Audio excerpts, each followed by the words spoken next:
Ironically, I did see something going around on Twitter, and I pulled this article up just in case we had time. So we may as well look at this. Why Star Wars The Acolyte is focusing heavily on female villains. The Acolyte showrunner Leslye Headland reveals her personal motivation for spotlighting female baddies in the upcoming Star Wars show. Headland discussed Acolyte's baddie-centric approach to storytelling in an interview with Empire, revealing it was her experiences as a pop culture fan growing up.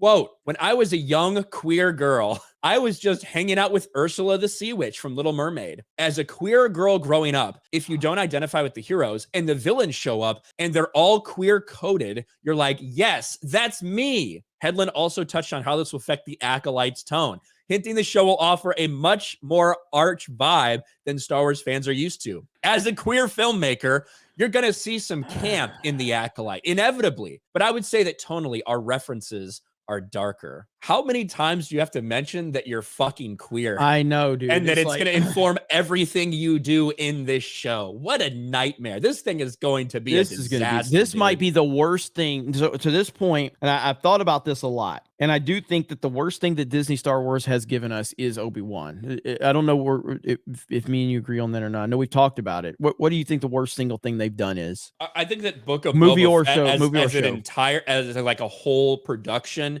is worse than Obi-Wan, but Obi-Wan does significantly more damage to Star Wars, to portions of Star Wars that weren't already damaged than Boba Fett does. So I think overall it's worse. Kind of like Rings of Power, right? Like She-Hulk is a worse show than Rings of Power, but Rings of Power does damage to something that people care about so much more. Yeah, got you on that. Yeah.